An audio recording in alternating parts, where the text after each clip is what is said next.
Bonjour lumineuse Lucioles, j'espère que vous allez bien, c'est Lucie et bienvenue dans un nouvel épisode de Patouille Thérapie. Cet épisode est très spécial puisque c'est une boîte à questions. Alors, tout d'abord, merci, un immense merci pour tous vos messages, pour la dernière vidéo, mais ça m'a fait tellement chaud au cœur. Merci, c'est trop bien et j'adore qu'on puisse échanger comme ça et avoir des échanges profonds à travers ces vidéos. Ça me fait vraiment chaud au cœur.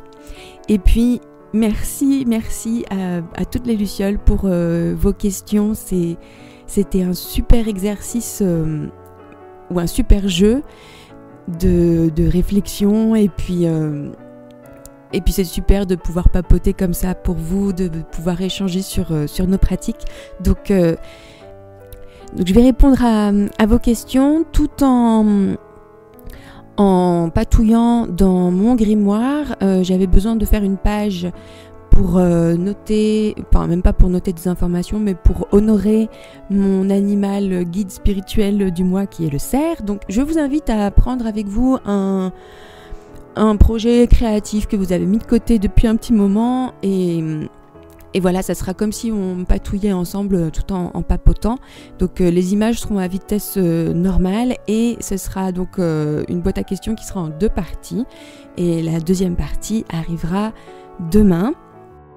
Alors évidemment, ces réponses sont mes réponses du 31 janvier 2025 qui ont été prises de manière spontanée et sur le vif. Donc vous prenez ce qui résonne pour vous, vous laissez ce qui ne vous parle pas du tout. Et sachez aussi que c'est des réponses qui sont amenées à évoluer. Et sans doute que le 31 janvier 2026, j'aurai des réponses complètement différentes. J'ai fait un chapitrage pour vous aider à naviguer dans la vidéo parce que évidemment que je vais digresser, évidemment que je vais répondre à des questions que vous n'avez pas posées et évidemment que je vais faire des hors-sujets. Donc voilà, s'il y a une question à laquelle vous voulez vraiment, qui vous intéresse particulièrement, vous pouvez utiliser le chapitrage dans la description et dans la vidéo.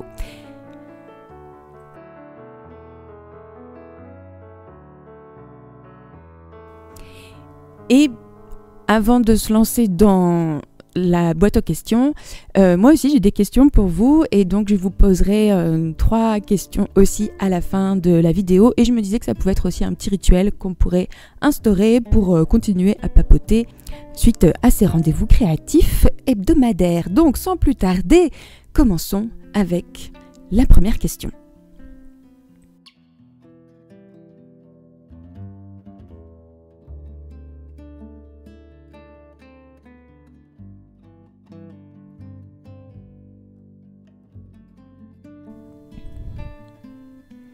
Alors, première question, à quoi ressemble ta journée type et comment jongles-tu entre ton activité de musicienne, ta vie de moldue, j'adore, avec, si j'ai bien compris, tes cours et la chorale, et ta vie en ligne avec YouTube et Patreon? En effet, c'est une bonne question. Moi-même, je ne sais pas. Alors, des journées type, c'est pas évident parce que elles sont vraiment toutes différentes et je pense que toutes les personnes qui travaillent à leur compte auront un petit peu la même réponse que moi, puisque on est obligé de multiplier les activités pour avoir un salaire à peu près vivable. Et puis en plus, quand on a une activité de cours, en ce qui me concerne, j'ai pas forcément un planning fixe, même s'il y a des personnes qui viennent régulièrement, c'est toujours un peu fluctuant. Mais ce qui, en général, ne change pas, ce sont mes petites routines. Donc une journée type, on va dire, du lundi au mercredi et le vendredi, c'est là que j'ai tous mes cours. Donc je me lève à 7h, je fais mes petites routines du matin, ça peut être Qigong, yoga, respiration alternée. Si j'ai la grosse motivation, je vais me balader. En général, je commence autour de 10h avec les premiers cours et ensuite j'enchaîne 4-5 cours maximum parce que c'est beaucoup de temps. Moi, j'estime qu'une heure de cours ou même 45 minutes de cours, c'est l'équivalent de 2 heures de travail en termes d'énergie, de préparation, bref. Et en général, je finis autour de 19h, une fois que j'ai plus d'élèves, que j'ai fini d'envoyer les comptes rendus de cours, les vidéos, les enregistrements, ce genre de choses. Et donc ensuite, je prends un petit temps pour me poser avec mon journal ou mes journaux, et ça, je vais répondre plus en détail après sur les questions, combien de temps je passe avec mes journaux dans la semaine ou par jour. Et ensuite je mange, et ensuite je fais mes petites routines du soir, donc de nouveau Qigong, de nouveau yoga. Si j'ai encore le temps, balade, douche et lecture et dodo. J'ai pas mentionné aussi que dans mes journées, le truc indispensable à ma survie, en plus des patouilles, c'est la sieste. Si je fais pas de sieste, j'ai encore tenté de ne pas faire de sieste. Samedi dernier, je suis tombée 3 fois dans les pommes. Donc voilà, en gros. Donc ça, c'était pour ma journée type. Et maintenant, comment je jongle entre mes activités de musicienne et tout le reste. Eh ben, comme le 2 de denier, je jongle.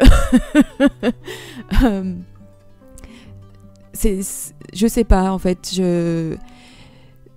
Ça dépend des jours. Il y a des jours où j'arrive assez bien à jongler, d'autres où j'arrive moins bien. Je fais au mieux et au jour le jour. Et souvent, c'est en urgence. Il y a beaucoup de choses qui se passent en urgence, et c'est peut-être aussi pour ça que je suis un peu fatiguée. J'essaye de donner la priorité aux personnes que je vois en chair et en os, parce que c'est des gens que je côtoie quasiment tous les jours, ou toutes les semaines, ou plusieurs fois par semaine, et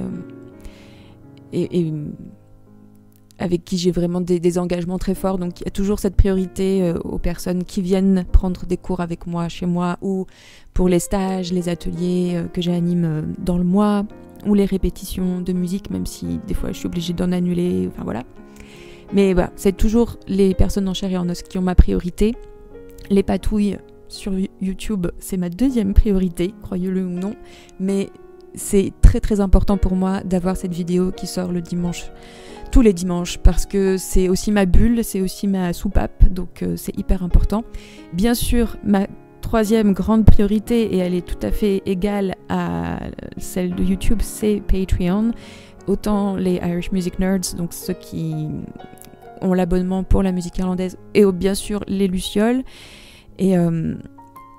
Mais voilà, je peux pas avoir des échelles de priorité, tout est prioritaire en fait, et c'est ça qui est pas toujours évident. donc je fais au mieux, et c'est pas parfait, et je suis toujours en train d'ajuster. Voilà pour cette réponse qui n'est pas forcément très précise, mais c'est le mieux que je puisse faire. Ensuite, deuxième question. Souhaiterais-tu nous raconter ta rencontre avec l'œuvre du Seigneur des Anneaux, et quelles sont tes autres inspirations, conseils de lecture fantasy? Ouh, merci pour cette question. Alors, cette rencontre avec le Seigneur des Anneaux et l'œuvre de Tolkien en général. Donc c'est une belle histoire dans le sens où c'est une histoire de lignée maternelle, puisque en fait c'est ma grand-mère qui était d'abord une fan inconditionnelle du Seigneur des Anneaux, qu'elle a lu et relu et relu. Et il me semble que son personnage préféré, bon bien sûr Galadriel, mais surtout l'araignée. L'araignée, oui, la grosse araignée là dans le tunnel. C'est pas Ungoliant, mais Arachné peut-être. Bref, ça vous donne une idée du tempérament de ma grand-mère. Et ensuite ma maman, elle a fait des études de linguistique, et elle a étudié notamment les œuvres de Lewis Carroll, donc qui a écrit Alice au Pays des Merveilles, et Tolkien. Et donc à la maison, on avait les vinyles de Tolkien en train de lire à haute voix ses propres textes. Donc j'ai déjà des souvenirs assez marquants de ça. Et donc ça, en fait, ça a toujours été imprégné depuis que je suis enfant. On a toujours été imprégné de cet univers un peu magique, des mythologies scandinaves, nordiques, des traditions populaires aussi irlandaises bien sûr, parce que tout ça c'est lié dans l'œuvre de Tolkien. Il y a vraiment tous ces imaginaires. Et puis, sinon, le premier film que j'ai vu du Seigneur des Anneaux, c'était la version de 78 que j'ai adoré parce que c'était un Noël avec ma grand-mère, ma grande sœur, son copain, ma mère, et puis on mangeait des dattes fourrées aux pâtes d'amande en regardant ce film, et c'était vraiment le rituel de Noël. Et puis on avait aussi la BD du Hobbit qui a toujours été là dans notre bibliothèque. Donc voilà, ça a toujours été avec moi. Et je me souviens aussi que quand j'ai commencé le collège, j'aimais beaucoup les langues étrangères et notamment l'anglais parce que ma maman est prof d'anglais, donc forcément je suis imprégnée de tout ça. J'ai beaucoup absorbé les influences de mes parents, que ce soit pour la musique, les langues, les univers. Je suis complètement imprégnée de toute cette culture familiale. Et du coup, j'avais commencé à lire les livres Les Seigneurs des Anneaux en anglais autour de la 6e ou de la 5e.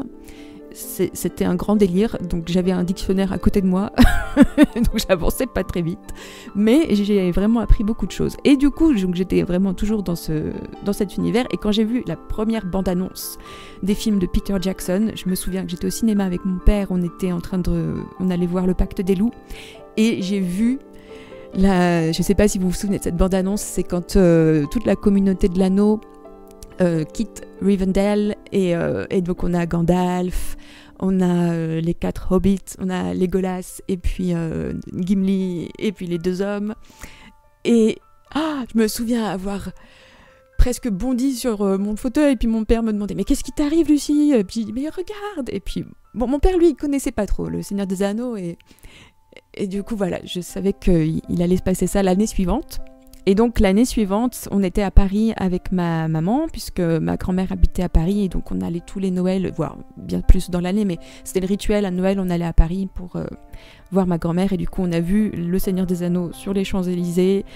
On n'avait pas calculé qu'il durait 3 heures et on devait prendre le train, bref c'était un grand délire, mais ça a été la grande révélation, et depuis je suis complètement obsédée.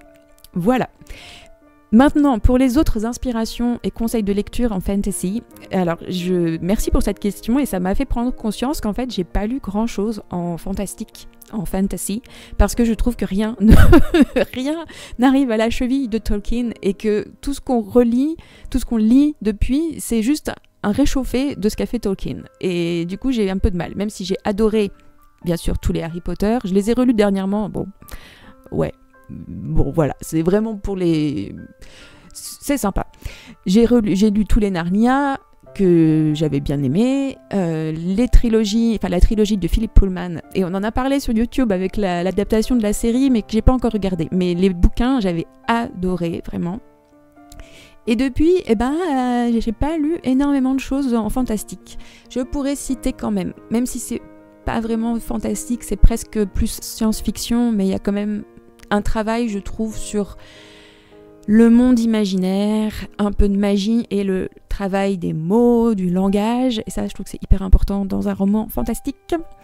Donc, les Barjavel, évidemment, La Nuit des Temps et L'Enchanteur. Et L'Enchanteur, on est vraiment sur la légende arthurienne, mais complètement revisitée, c'est du grand délire, j'ai adoré. C'est un peu too much des fois, mais franchement c'est trop bien. Et Les Dames à la licorne, toujours de Barjavel. Donc L'Enchanteur, La Nuit des Temps, Les Dames à la licorne. Ensuite, à quoi je pensais ? Oui, Alain Damasio, La Horde du Contrevent. Magnifique. C'est pas facile, je trouve, de se mettre dedans. L'univers est vraiment très spécial, mais c'est super. Et il y a un super beau travail sur les mots, sur le langage. C'est superbe. Et sinon, dernièrement, j'ai relu un livre que j'avais beaucoup aimé il y a une dizaine d'années, qui est Elantris de Brandon Sanderson, qui est très connu pour tous ses romans jeunes adultes, un peu science-fiction, fantastique. J'ai bien aimé. Quand je l'ai relu, je l'ai relu en octobre ou en novembre, je sais plus, mais je l'ai relu, j'ai vraiment bien aimé, mais je trouve que c'est un peu... Là, c'est trop. C'est trop sur l'univers, il y a trop de mots bizarres, incompréhensibles, qui se ressemblent en plus. Là, je trouve que ça en fait trop, et du coup, en plus, c'est une écriture qui est très centrée sur l'intrigue et les péripéties, et moins sur cette histoire de poésie, de langage, de prendre le temps d'observer ce monde extraordinaire qui est tellement différent d'une autre. Et c'est ce que j'aime chez Tolkien, c'est qu'on prend ce temps-là, on prend le temps de chanter des chansons sur 5 pages et de déclamer des poèmes sur 12 pages, et c'est ça que j'aime le mieux. Voilà. Ensuite, 3e question. Est-ce que tu pourrais nous expliquer d'où viennent toutes tes idées, notamment pour les patouilles et bricolages et pour tous les dessins que tu fais? Waouh! Oh alors ça, merci pour cette question, c'est une super bonne question. Et en fait, comme pour tout travail créatif, il faut d'abord se nourrir. C'est comme pour la musique, quand je veux composer un morceau, en général, j'y vais pas comme ça, les oreilles fraîches. Il faut se nourrir. Donc, je vais écouter, par exemple, si je compose un morceau, énormément de musique qui m'inspire, que j'aime, que j'ai envie d'avoir en moi, et voilà. Donc pour les patouilles et pour le dessin, pour la créativité manuelle, c'est pareil, il faut se nourrir, donc il faut aller regarder plein de vidéos, il faut aller chercher plein d'inspiration sur le net, et c'est génial. Notre époque, elle est géniale pour ça, parce que c'est ça, c'est l'époque de l'inspiration, où on peut aller chercher et se perdre dans toutes les méandres de l'inspiration. Sur Google, Pinterest, YouTube, Instagram, on a tout ce qu'il faut. Donc je trouve que c'est super. Donc il y a beaucoup d'inspirations qui viennent directement d'autres créatrices. Et en général, j'invente rien, je réinvente en fait. Je fais à ma sauce. Il y a une créatrice qui va faire par exemple un tag ou je sais pas quoi, ou une petite pochette, et je me dis waouh, j'adore, mais comment je peux le faire pour que ça me ressemble moi? Donc c'est vraiment comment je fais ma tambouille à partir de ce qui a déjà été fait. J'ai pas la prétention d'inventer des trucs qui sortent de nulle part, ça, non. Et puis bien sûr,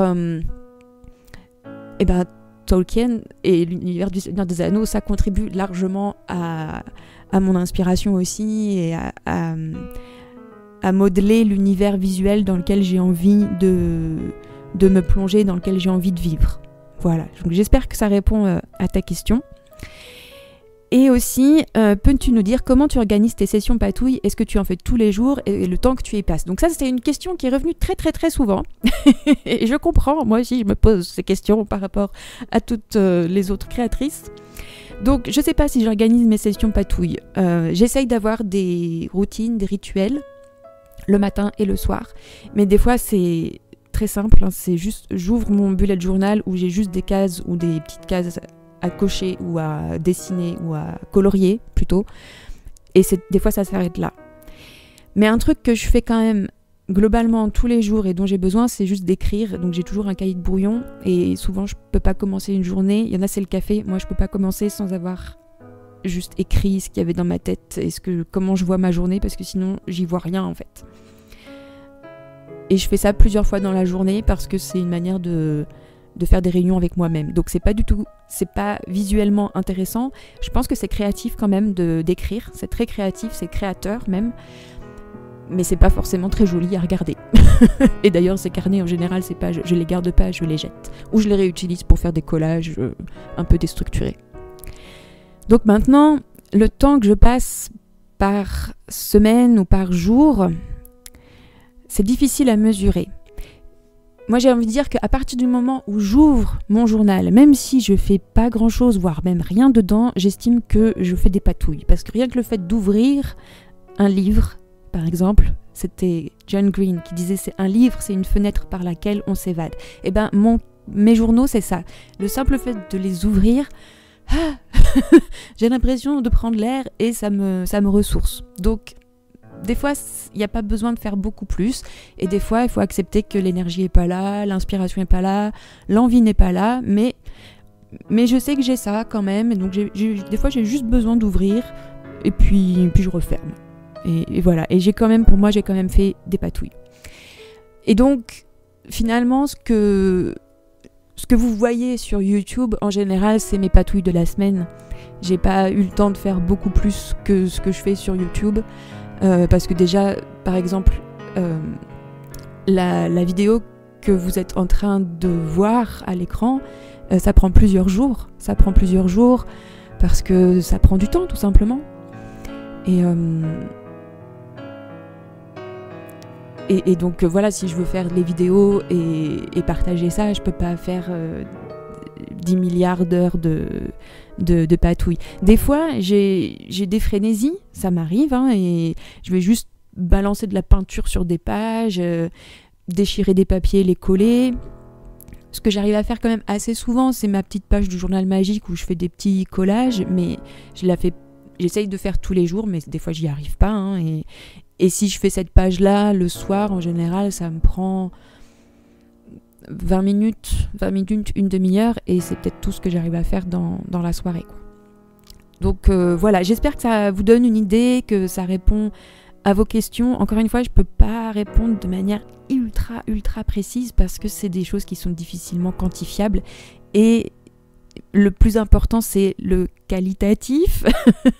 C'est la qualité de temps, enfin même pas de temps, mais la qualité de relation que vous avez avec votre créativité qui est importante, et pas forcément le temps qu'on y consacre. Même si, je tiens à le dire, ces patouilles, c'est indispensable à ma survie, et je souffre physiquement quand je ne peux pas être entourée et baignée de mes patouilles. Et ça, c'est vraiment quelque chose d'important. Et si je m'écoutais, je serais tout le temps en train de faire ça. Je ferais rien d'autre.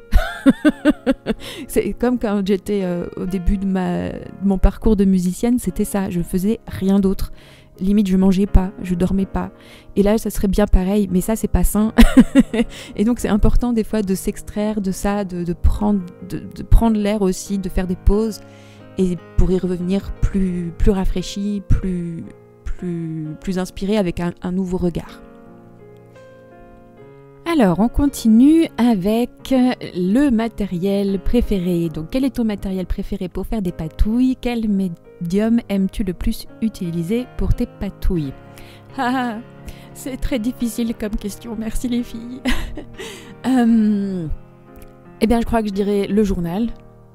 Forcément, c'est le support dans lequel je préfère jouer. Et alors, les journaux, je suis pas du tout accro à la papeterie, même si ça donne pas cette impression. Mais j'aime beaucoup travailler, jouer dans des carnets de très bon marché, de très mauvaise qualité, les cahiers de brouillon pour écoliers, ou ceux qu'on trouve chez Action par exemple.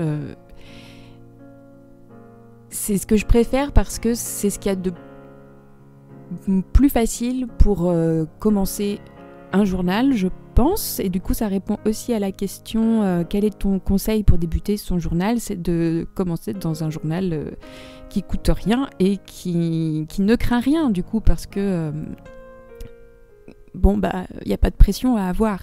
Là, dernièrement, j'ai acheté un carnet de très très bonne qualité de Notebook Therapy. Mon idée, c'est qu'il me fasse toute l'année, mais je pense pas qu'il fera toute l'année, donc peut-être que j'en rachèterai un dans l'année, même si ça m'agace un petit peu parce que c'est quand même un prix, et j'aime pas cette idée de consommable pour les journaux. Donc c'est pour ça que je préfère, mon matériel préféré, c'est vraiment des cahiers soit de très mauvaise qualité et j'en ai rien à faire, moi, que ça déborde sur la page d'après, que ça bave, ou je m'en fiche, puisque je peux recouvrir au pire, enfin c'est pas grave. Et ce que j'aime aussi le plus, c'est créer mes propres carnets, donc soit à la manière d'un junk journal, soit vraiment faire comme un vrai bullet journal avec des feuilles bien cousues, bien collées. J'ai une playlist où je vous ai montré comment je faisais pour faire ce genre de carnet très, entre guillemets, bien construit. Et j'avais fait 2 bujots comme ça et un journal de tarot. Et sinon, ce que j'adore, c'est aussi transformer des bouquins dans des bouquins que je trouve dans des boîtes à livres, ou des bouquins que j'ai pas du tout aimés. Et plutôt que de les bazarder ou de les remettre dans les boîtes à livres, j'adore les transformer, donc enlever les pages, et puis refaire des signatures, enfin des cahiers que je couds à l'intérieur, ou bien directement sur les pages. C'est ce que j'ai fait pour un des journaux de tarot, donc j'avais transformé un journal de grammaire allemande, et pour mon journal de Tolkienomancie, j'ai transformé un livre de grammaire anglaise. Et mon grimoire, celui dans lequel je suis en train de patouiller là, eh ben, c'était une Bible que j'ai trouvée dans une boîte à livres, dont la reliure était vraiment très très belle, mais l'intérieur abominable. C'était une très mauvaise impression, les pages étaient imprimées en 4 exemplaires et avec un papier très très brillant. Donc j'ai tout arraché, j'ai gardé quelques illustrations que j'aimais bien quand même, et ensuite j'ai remis des cahiers top budget en 21-29/7 que j'ai cousus à l'intérieur. Et ça vraiment c'est ce que je préfère faire de toutes mes patouilles. Je crois que c'est ça, c'est créer les journaux ou transformer des livres pour en faire des journaux. Maintenant, pour ce que je mets dans mes journaux, pour ce qui est de l'écriture, les stylos à paillettes, ça c'est mon essentiel, et des surligneurs à paillettes de préférence. Et ensuite des belles images, donc pas nécessairement des stickers, mais des belles images qui m'inspirent, qui me font un peu rêver pour apporter voilà, de la féerie sur mes pages. Ou des dessins que j'ai fait moi-même et que j'ai scannés et réimprimés et que je peux utiliser presque comme des stickers. Donc voilà. Et si je pouvais me contenter de ça, c'est ce que j'emporterais sur une île déserte.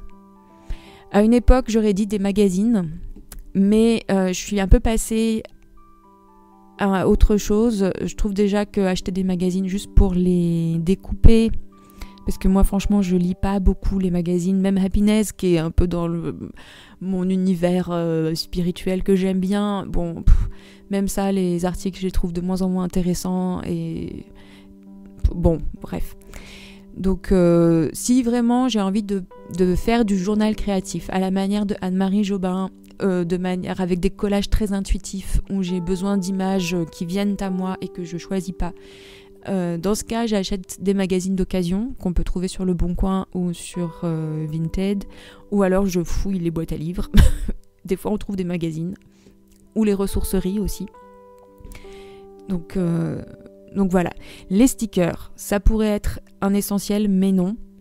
J'ai des fois des frénésies chez Action, des fois ils ont des planches de stickers que j'adore, mais là je me fais un challenge, pas de stickers de chez Action, parce que non, ça, en fait, non. Les seuls stickers que j'achète, je les achète chez Journal Say, parce que ils apportent vraiment quelque chose que je ne serais pas capable de reproduire, et il y a vraiment... Enfin, vraiment... Voilà. Et je m'oblige à... J'ai une boîte, en fait, dans laquelle je mets mes stickers. Et tant qu'elle n'est pas vide aux 3/4, je rachète pas de stickers. Ça répond pas du... Enfin, c'est une question que vous m'avez pas posée, donc j'y réponds quand même. Mais voilà. J'en parle parce que souvent, c'est un truc dans notre communauté, l'addiction un peu à la papeterie. Et moi, j'essaye, c'est pas facile, hein, mais de pas céder à cette addiction. Et le plus je fais moi-même, le mieux c'est. Donc, j'aime vraiment utiliser du papier brouillon. Je crois que c'est ce que je préfère aussi. Voilà, du papier brouillon pour faire des pages de journaux ou dessiner sur un verso d'une feuille imprimée.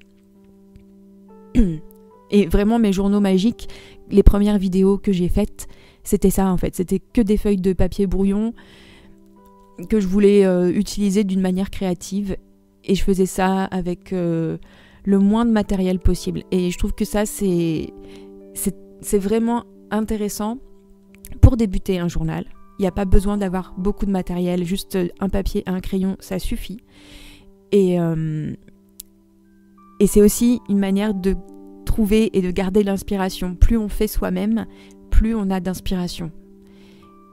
Et il faut se faire confiance que ce qu'on fait soi-même, moi je trouve que ça a une valeur inestimable.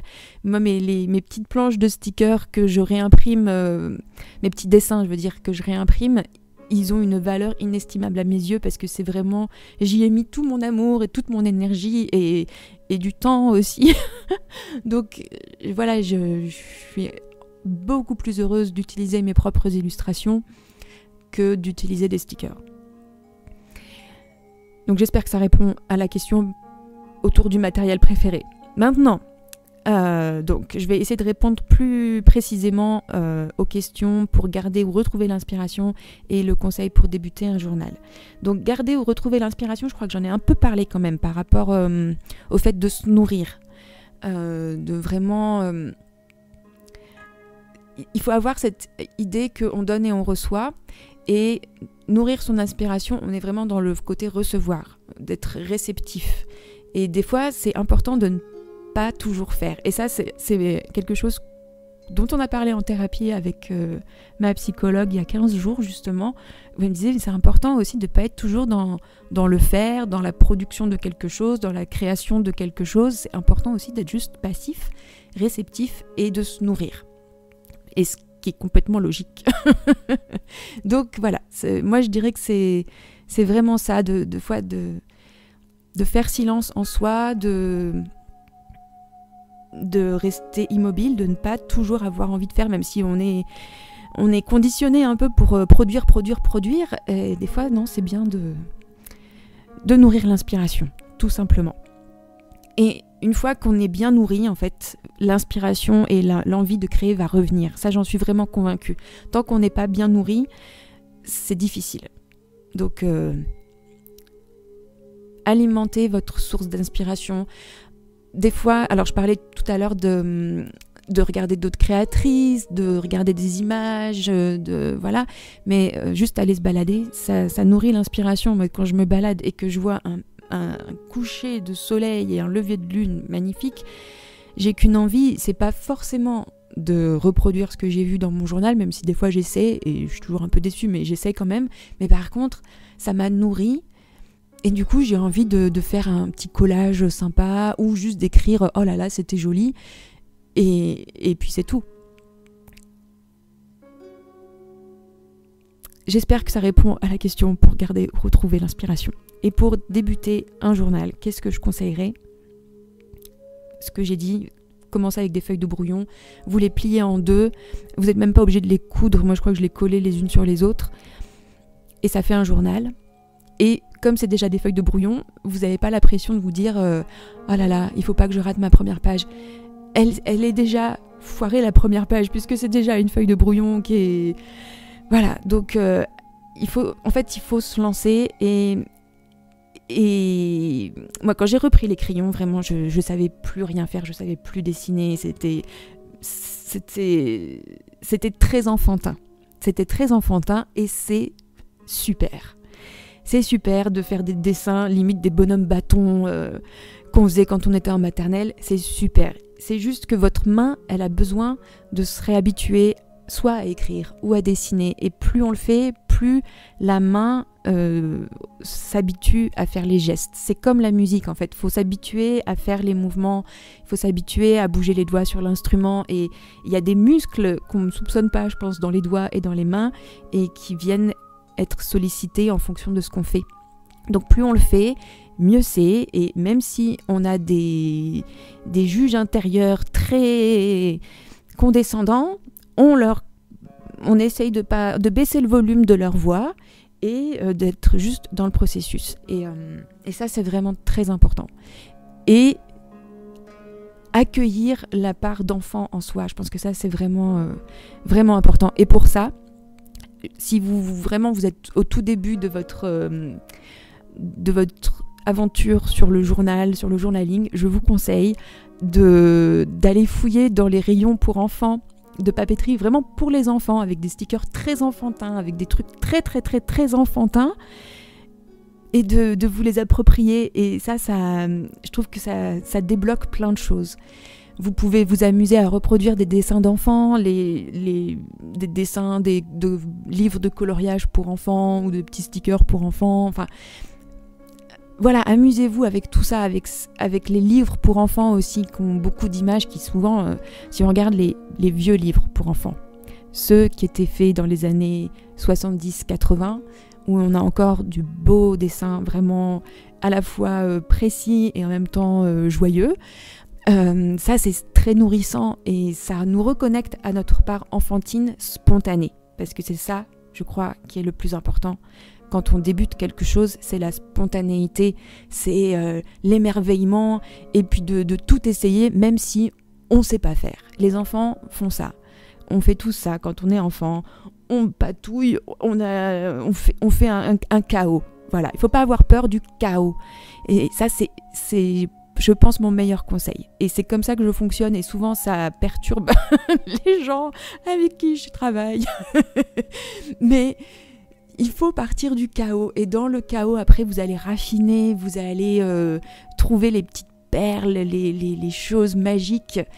Mais si vous essayez de faire tout bien tout de suite dès le départ, en fait, je suis convaincue que vous passez à côté de la plus belle des magies. Donc, n'ayez pas peur. Au contraire, embrassez le chaos total et le grand n'importe quoi. Vraiment, c'est hyper important. Et je pense qu'il faut qu'on remette du grand n'importe quoi dans nos vies d'une manière générale. Voilà, j'espère que ça répond à ta question, Laurane. Donc je m'arrête là pour cette première partie de la boîte à questions. J'espère que ces réponses vous ont apporté des éclairages, des conseils, que vous avez réussi à trouver des choses intéressantes pour vous.